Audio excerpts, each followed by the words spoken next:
Wir sind auf der ganz neuen Mein Schiff Relax unterwegs gewesen und 10 Tage hier durchs Mittelmeer um die Iberische Halbinsel herumgefahren. Alles zu dieser Reise wie immer nach dem Intro.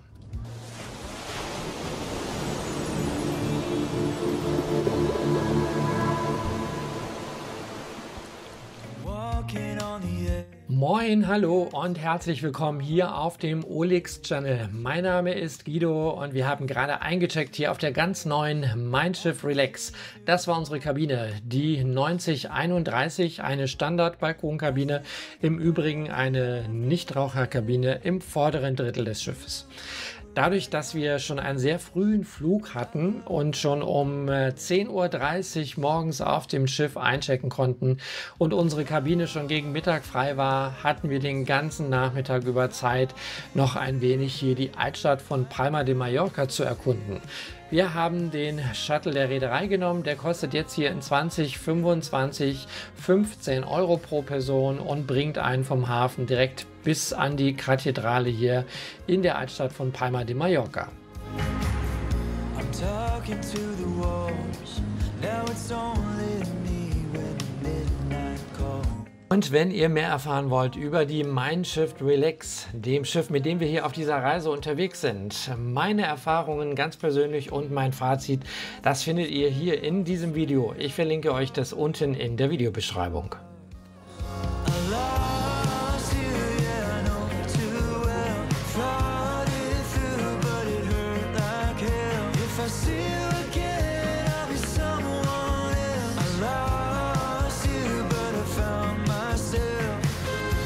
Wir waren auf dieser Reise am Anfang 2 Tage hier auf Palma de Mallorca, hatten also einen Overnight Stay und sind am zweiten Tag dann wieder unterwegs gewesen, hier noch auf Palma.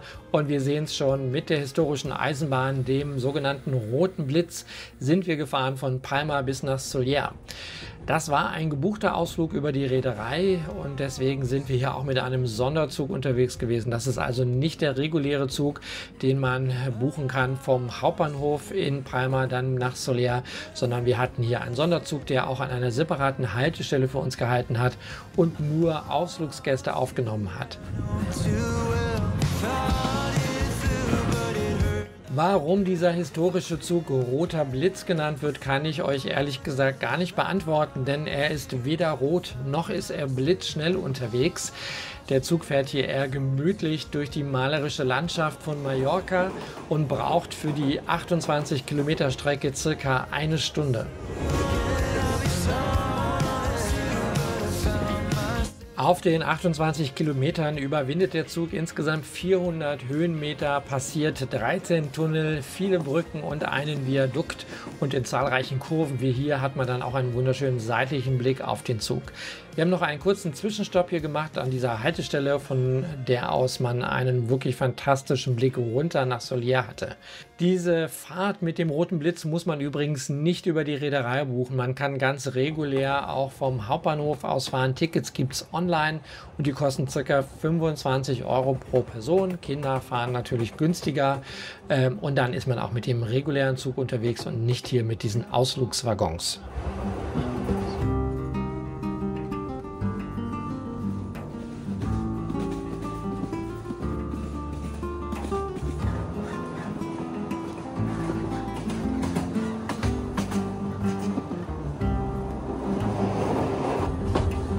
Hier am Hafen von Sóller hat man dann die Möglichkeit umzusteigen in die historische Straßenbahn. Und diese Straßenbahn bringt einen dann von Sóller nach Port de Sóller, also dem Hafenviertel der Stadt.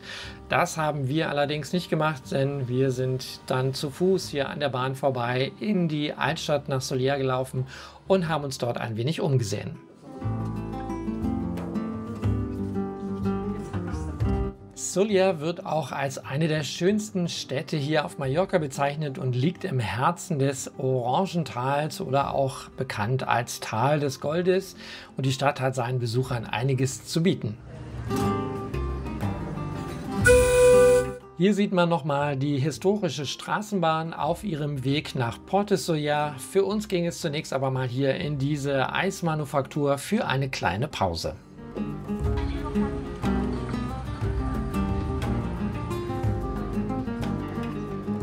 Berge, Meer und ein wunderschönes, fruchtbares Tal. Kein Wunder, dass die Gegend hier rund um Soler zu den begehrtesten Wohngegenden auf Mallorca gehört. Soler hat eben Charakter, Charme und ein Gemeinschaftsgefühl sowie Einrichtungen, die es ganzjährig zu einem angenehmen Platz zum Leben machen.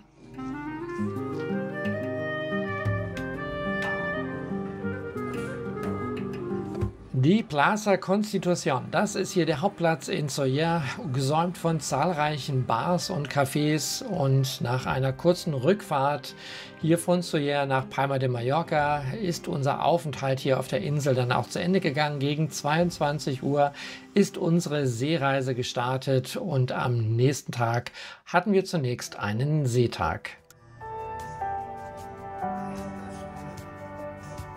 Unser Tag ist ganz entspannt gestartet hier bei einem exklusiven Frühstück im Höfte Steakhouse. Für 8,50 € bekommt man hier ein exklusives Frühstück serviert und kann ganz entspannt in den Tag starten.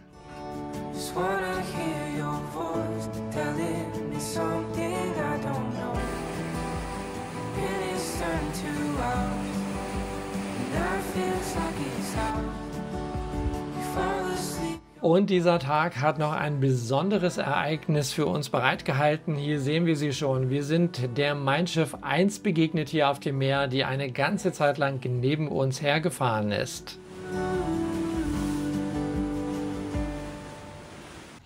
Dieses Video wird euch übrigens präsentiert von kreuzfahrtanker.de, und was ihr da Besonderes bekommt, das werden die beiden euch jetzt direkt selber erzählen können. Ja, wir sind seit neuestem eine Kooperation mit Payback eingegangen. Das heißt, wenn ihr bei uns eure Reisen bucht, könnt ihr eure Payback-Nummer angeben und bekommt dann entsprechend des Reisepreises die Punkte gut geschrieben. Und wenn es dann so Coupons dazu gibt, dann könnt ihr die auch anwenden und bekommt die entsprechende Vervielfältigung der Punkte. Ansonsten, du hast auch noch ein paar Infos für unsere Zuschauer. Auf jeden Fall. Was natürlich ganz wichtig ist, bei uns bekommt ihr erstmal eine große Bandbreite an Ausflugsberatung, ja, weil wir viele Destinationen selber kennen. Aber da wir natürlich in die tolle Kooperation mit dem Guido eingegangen sind, mit dem Code OLX bekommt ihr bei uns auch immer eine Überraschung bei der Buchung dabei. Also einfach angeben OLX und dann bekommt ihr die Überraschung, damit wir wissen, dass ihr auch über den lieben Guido vom OLX-Channel gekommen seid. Genau, ich blende euch auch nochmal alle Informationen zu Kreuzfahrt-Anker ein, auch unten in der Videobeschreibung. Und nicht vergessen, Gutscheincode OLX angeben, dann gibt es die Überraschung vom kreuzfahrtanker.de. Und die beiden Schiffe haben sich hier auf der parallelen Fahrt ein gegenseitiges Konzert mit ihren Typhons gegeben. Das war wirklich schon ein besonderes Erlebnis. Es gibt wohl auch Drohnenaufnahmen, die mittlerweile online sind. Einfach mal auf der offiziellen Seite von Mein Schiff vorbeischauen. Da sieht man auch wunderbare Aufnahmen aus der Luft hier, wie beide Schiffe nebeneinander durchs Mittelmeer fahren. Den restlichen Tag haben wir dann hier auf den Außendecks der Mein Schiff Relax verbracht. Das Wetter war ja wirklich ganz wunderbar und hat zum Genießen der Sonne eingeladen.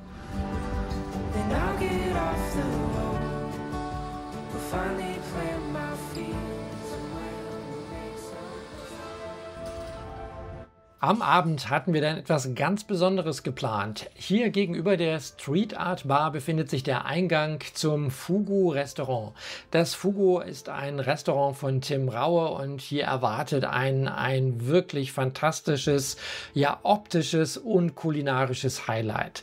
Dieses Mehrgänge-Menü, kreiert von Tim Raue, wird eben begleitet mit fantastischen Projektionen hier an den Wänden und einem hervorragenden und köstlichen Menü samt Weinbegleitung. Das ganze Event ist aufpreispflichtig, kostet zurzeit 119 € pro Person, aber auf jeden Fall mal mitmachen. Ich kann das absolut nur empfehlen, das Geld zu investieren. Das ist schon ein ganz besonderes Dinnerspektakel, was man hier erlebt.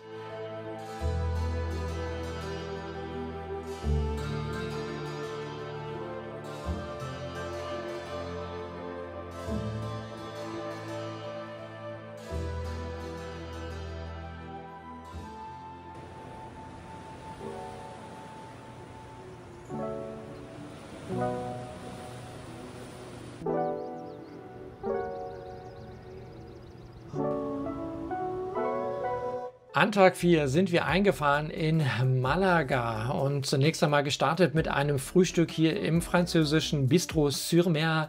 Hier bekommt man ein kleines französisches Frühstück mit Baguette, Croissants, Kaffee und Kleinigkeiten dazu. Wir haben den Tag hier in Malaga genutzt, mit dem Guide von Bord einen Ausflug mit den E-Scootern zu machen. Zunächst hier vorbei am Strand und dem ikonischen Schriftzug ging es dann hier in die Altstadt. Malaga ist die zweitgrößte Stadt Andalusiens und auch die größte hier an der Costa del Sol, und die zahlreichen historischen Sehenswürdigkeiten und Museen der Stadt ziehen Jahr für Jahr zahlreiche Besucher in ihren Bann. Und hier sehen wir das Gebäude, in dem Pablo Picasso, der berühmteste Sohn der Stadt, geboren wurde.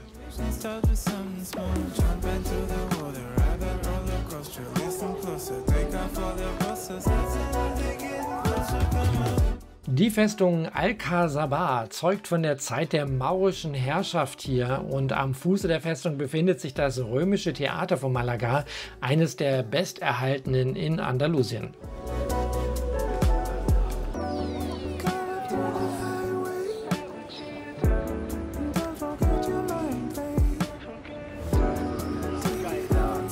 Und mit den E-Scootern ging es dann noch eine ganze Weile durch die Stadt bis zum Strand von Malaga. Und von hier aus hatte man wirklich einen wunderbaren Blick auf unser Zuhause auf Zeit, auf die Mein Schiff Relax.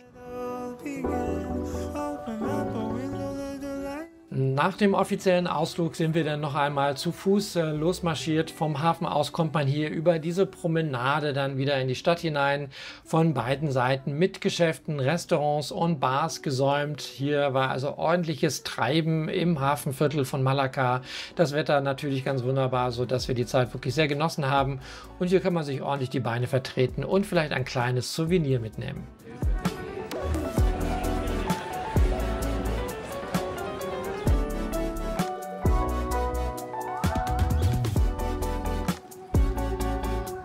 Und zurück auf dem Schiff gab es das Abendessen dann hier im Atlantik-Restaurant mit einem ganz fantastischen Ausblick.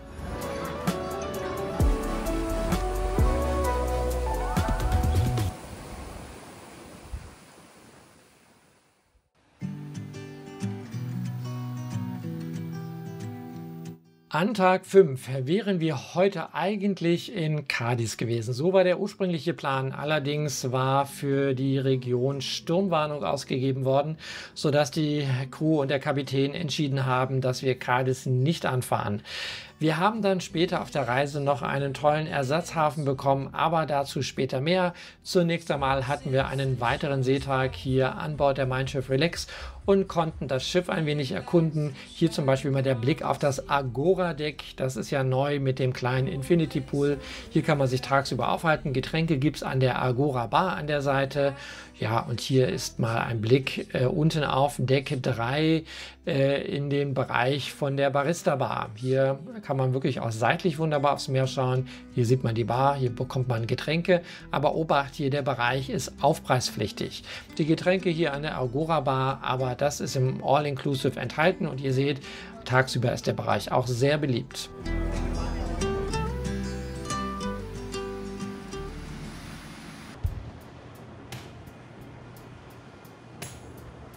Manches Mal lohnt sich wirklich das frühe Aufstehen, so auf jeden Fall bei der Einfahrt nach Lissabon. Wenn man früh morgens hier über den Fluss Tajo nach Lissabon fährt, hat man wirklich einen fantastischen morgendlichen Blick hier auf die Stadt. Und so haben auch wir es getan. Wir sind früh aufgestanden und haben dann hier die Einfahrt nach Lissabon genossen.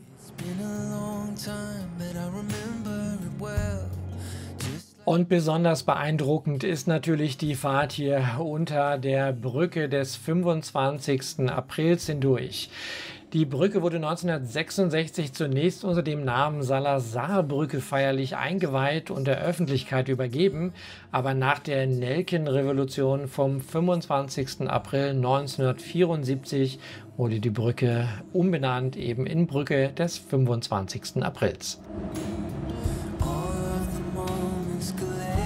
Das Aussehen der Brücke erinnert stark an die Golden Gate Bridge in San Francisco. Das tatsächliche Vorbild ist allerdings die doppelstöckige San Francisco Bay Bridge, die ebenfalls von der American Bridge Company jedoch schon in den 1930er Jahren erbaut wurde.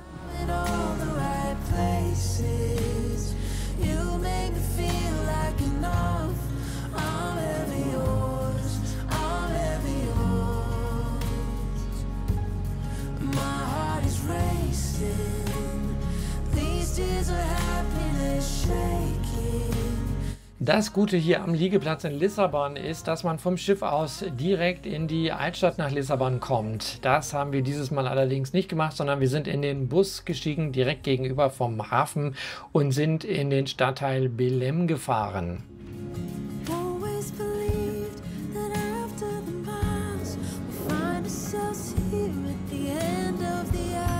Unser Weg führte uns hier zunächst in den tropisch-botanischen Garten von Lissabon. Über 400 Pflanzenarten von allen Kontinenten der Welt kann man hier im Botanischen Garten bewundern und die imposante Anlage erstreckt sich auf einer Fläche von insgesamt 6 Hektar. Sie trägt auch den Namen Garten der Kolonien zwischen den Meeren und ist hier im Stadtteil Belém beheimatet.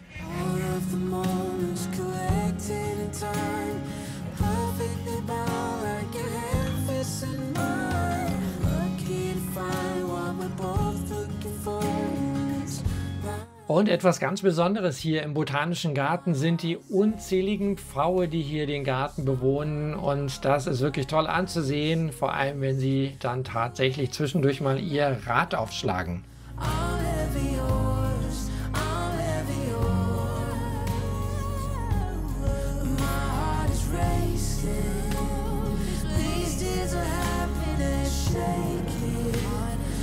Die verschiedenen afrikanischen Büsten, die man hier im Park findet, stammen im Übrigen noch von der Weltausstellung 1940.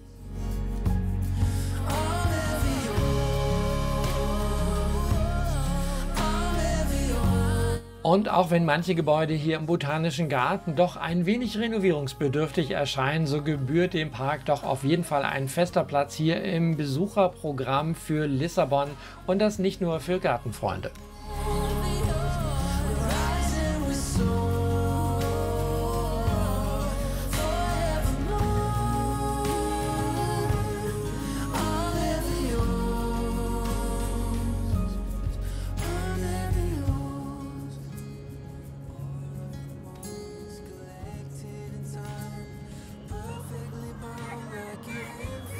Direkt neben dem Botanischen Garten befindet sich das Hieronymo-Kloster und die angeschlossene Kirche Santa Maria. Hier das Südportal ist wirklich mit zahlreichen prächtigen Ornamenten versehen.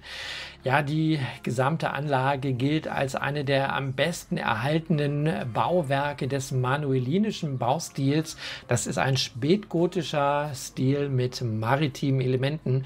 Und wie man es hier sehen kann, der Besuch des Klosters und der Kirche ist wirklich wahnsinnig beliebt und die Schlange extrem lang. Also wer hier das Kloster und die Kirche besuchen möchte, sollte ausreichend Zeit mitbringen. Wir haben uns allerdings dann nicht angestellt. Genau 500 Jahre nach dem Tod Heinrich des Seefahrers wurde das Denkmal der Entdeckung hier am Fluss Tejo gebaut. Denn das Zeitalter der Entdeckung im 15. und 16. Jahrhundert hat Portugal groß gemacht. Es ermöglichte Importe von Gewürzen und die Dominanz über den europäischen Gewürzhandel. Und gegenüber am Südufer des Tejo thront die Christusstatue mit ausgestreckten Armen über Lissabon.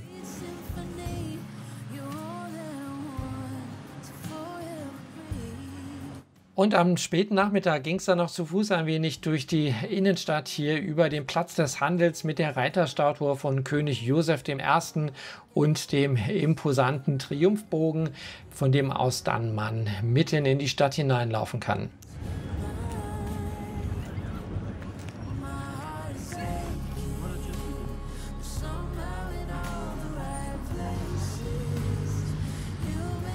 Der kunstvoll gestaltete Elevador de Santa Justa, der verbindet hier zwei Stadtteile miteinander, die Ober- und die Unterstadt.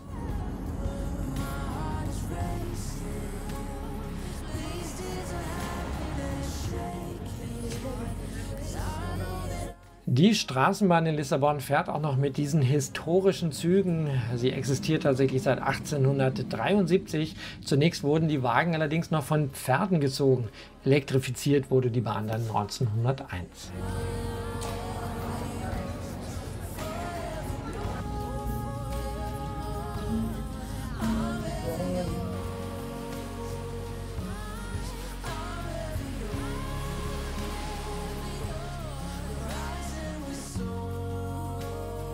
Uns erwartet ein weiterer Seetag, also Zeit, sich hier auf der Mein Schiff Relax verwöhnen zu lassen. Noch einmal der Hinweis, wer noch ein wenig mehr vom Schiff selbst erfahren will und mein persönliches Fazit zu der neuen Schiffsklasse erfahren möchte, schaut bitte gerne unten in die Videobeschreibung. Da habe ich ein ausführliches Fazitvideo gemacht. Über diese Terminals hier an den Landausflugschaltern kann man sich über Ausflüge informieren und sie auch buchen und relaxen. Das lässt sich hier unten auf Deck 3 ganz gut. Hier mit diesen Sesseln mit seitlichem Meerblick hier im Atrium. Hier unten auf Deck 3 befindet sich auch die Leselounge, wo man sich Bücher ausleihen kann und Spiele und eben die Barista Bar, die allerdings aufpreispflichtig ist. Zudem hier unten die Rezeption auf Deck 3 und über die Freitreppe kommt man dann auf die oberen Decks 4 und 5 mit weiteren Bars und Restaurants.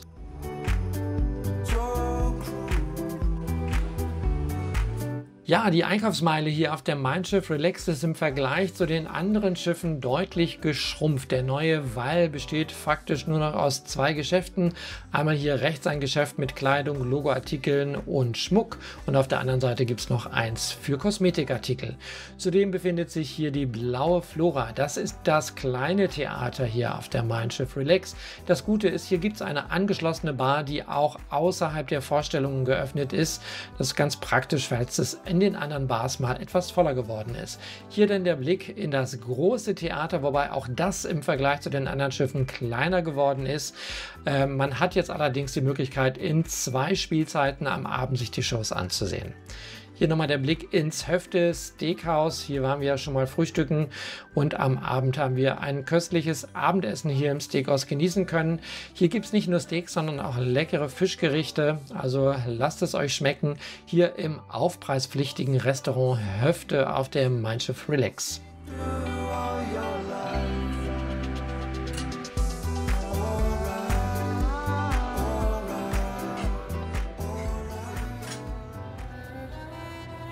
An Tag 8 sind wir angekommen, hier in der nordmarokkanischen Hafenstadt Tanga. Tanga liegt westlich der Straße von Gibraltar und damit eben gegenüber von Südspanien und Portugal. Und an dem Tag hatten wir vor, mit einem ortskundigen Führer uns die Medina, also die Altstadt von Tanga, anzusehen. Treffpunkt war hier die Lala Abla Moschee, die benannt wurde nach der Mutter von König Hassan II.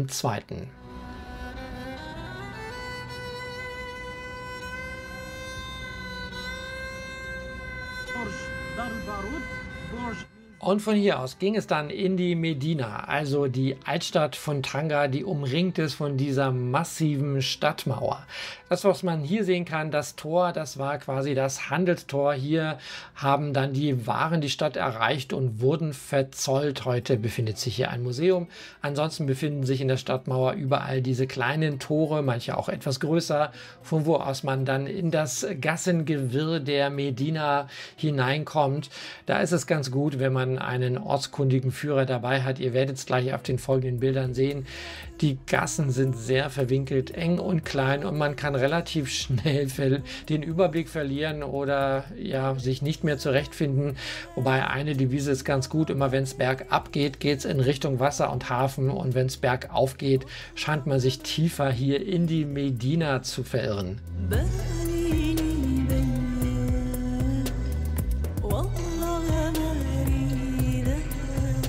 Und hier am höchsten Punkt der Medina befindet sich eine weitere Stadtmauer mit Zugängen und hier befindet man sich dann in der Kaschba, also dem ehemaligen Verwaltungszentrum der Stadt.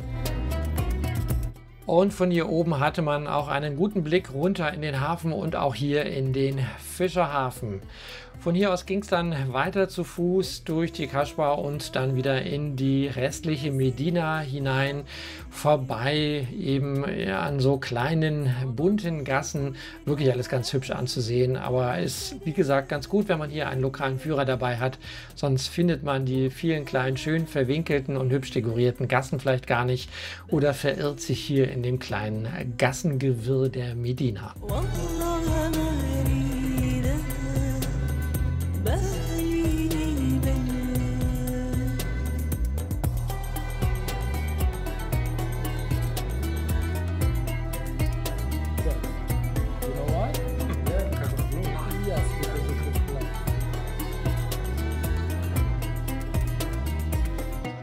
Und im Laufe des Vormittags erwachte langsam das Leben hier in der Altstadt. Die Geschäfte öffneten, links und rechts die Tore gingen auf und man bekam hier alles von Souvenirs bis zu Waren des täglichen Bedarfs.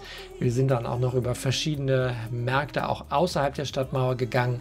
Da gab es alles Köstliche, was man sich nur vorstellen kann, aber eben auch frische Waren wie Fleisch, Fisch und vieles, vieles mehr.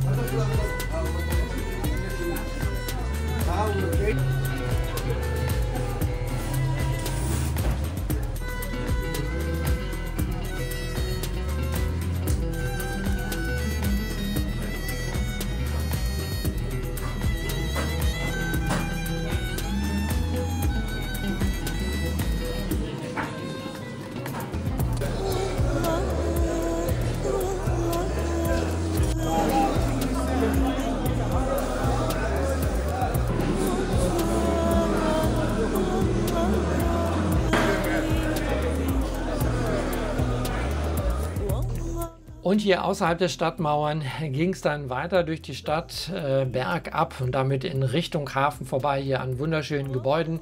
In manche konnte man auch kurz hineinschauen, das sah alles ganz hübsch aus. Also uns hat der Ausflug wirklich ausgesprochen gut gefallen. Wir haben diesen Ausflug gebucht über meine Landausflüge, einem Anbieter, bei dem man Ausflüge in kleinen Gruppen buchen kann. Auch unsere Gruppe bestand nur aus 10 Personen, das war wirklich sehr angenehm. Wenn ihr diesen oder andere Ausflüge buchen möchtet, schaut gerne mal vorbei auf meiner Homepage olex-channel.de oder scannt einfach hier diesen QR-Code. Dann kommt ihr direkt auf die Buchungsseite und könnt euren individuellen Ausflug buchen und dort wird euch auch erklärt, wie ihr nochmal 10% extra Rabatt auf den Ausflugspreis bekommt. Also schaut vorbei auf olex-channel.de.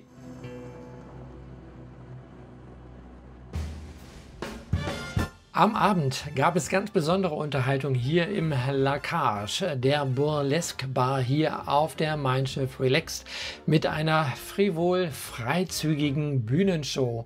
Alles sehr, sehr unterhaltsam. Die besonderen Cocktails und Getränke sind im Reisepreis enthalten. Aber eins sei gesagt, das ist Erwachsenenunterhaltung und was im La Cage passiert, das bleibt im La Cage. Deswegen gibt es auch keine Bilder von der Show. An Tag 9 gab es eine tolle Überraschung für uns und zwar hier der Stopp in der südspanischen Stadt Cartagena. Das war so eigentlich gar nicht geplant auf unserer Reiseroute, aber unsere Crew hat weder Mühen noch Aufwände gescheut und hat uns hier diesen zusätzlichen Hafenstopp beschert. Das war quasi der Ersatz für den ausgefallenen Stopp in Cádiz, der ja wegen einer Sturmwarnung abgesagt werden musste. Wir haben uns sehr darüber gefreut, dass die Crew uns hier diesen zusätzlichen Hafenstopp in Cartagena besorgt hat. Wir haben uns dann einer ortskundigen Stadtführerin angeschlossen und haben uns hier ein wenig in der Stadt umgesehen.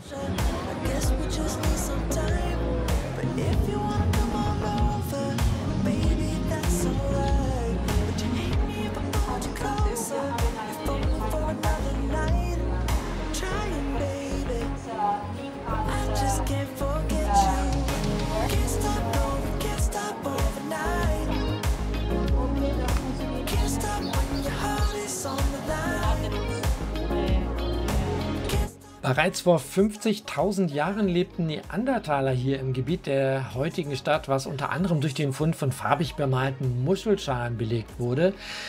Auch über die Jahrhunderte danach gab es hier weitere Siedlungen und Städte, wie zum Beispiel die Stadt Massia oder Mastia. Auch die Römer haben sich hier niedergelassen, sodass man heute auch noch in verschiedenen Ausgrabungsstätten alte römische Siedlungsreste findet.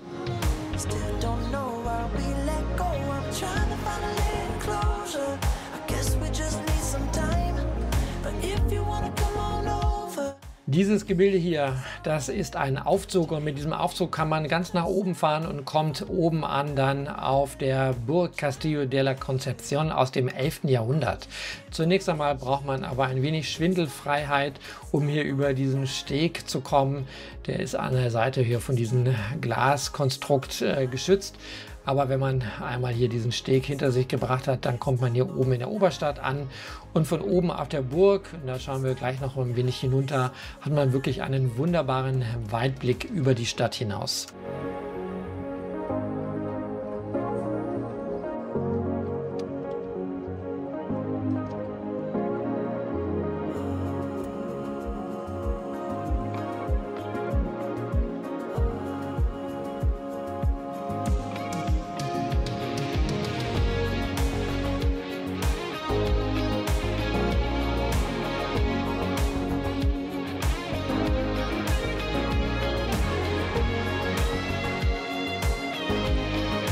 Auf dem Weg zurück in die Unterstadt kommt man vorbei hier am Römischen Theater, was in den Jahren 5 bis 1 vor Christus errichtet wurde.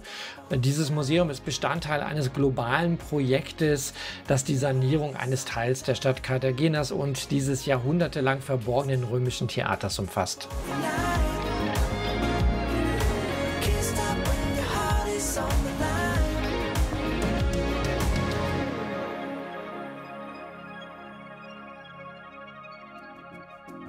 Zurück an Bord der Mein Schiff Relax sind wir nach dem Abendessen vorbeigegangen hier in die Captain's Bar. Das ist eine ganz besondere Bar am Bug des Schiffes über der Brücke und damit hat man den gleichen Blick wie der Kapitän des Schiffes. Da gibt es ganz besondere und ausgefallene Cocktails, die von einer Cocktail-Weltmeisterin hier exklusiv für die Mein Schiff Relax designt wurden. Das ist jedes Mal ein Spektakel, wenn einer dieser Cocktails den Tisch erreicht. Hier mal ein paar Bilder von den wirklich ausgefallenen Kreationen.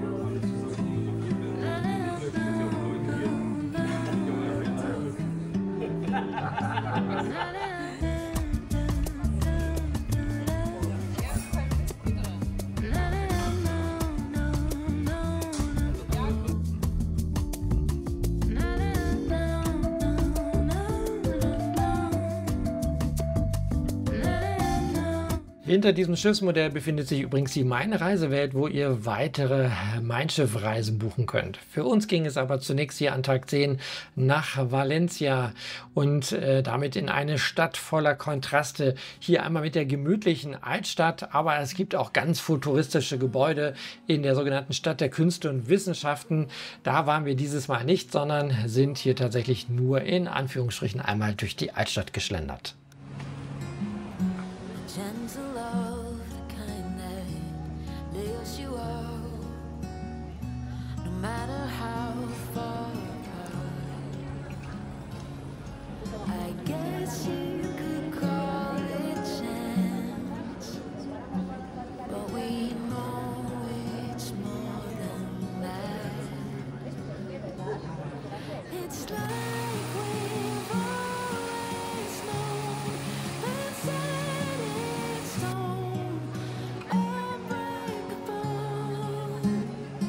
Die gotische Kathedrale ist das große Gotteshaus hier in Valencia und ihr Turm eines der Wahrzeichen der Stadt.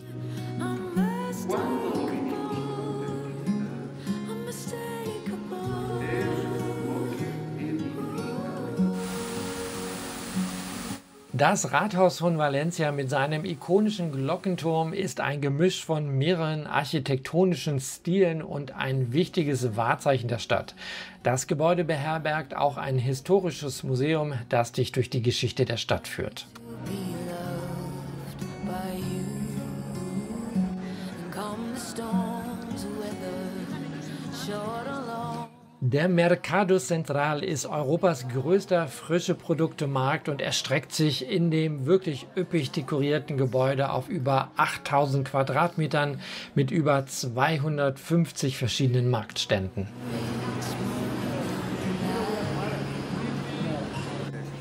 It's like we're always been set in stone, unbreakable. It's like I've always dreamed. Zurück ging es dann durch das mittelalterliche Haupttor mit seinen beiden Torres de Serrano, also den Türmen aus dem 14. Jahrhundert.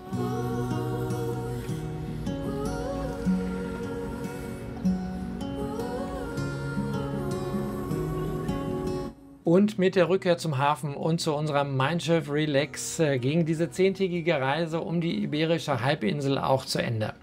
Wenn euch dieses Video gefallen hat, dann freue ich mich natürlich über einen Daumen hoch und wenn ihr es noch nicht getan habt, hinterlasst gerne ein Abo. Das kostet euch nichts und unterstützt diesen kleinen Kanal ungemein.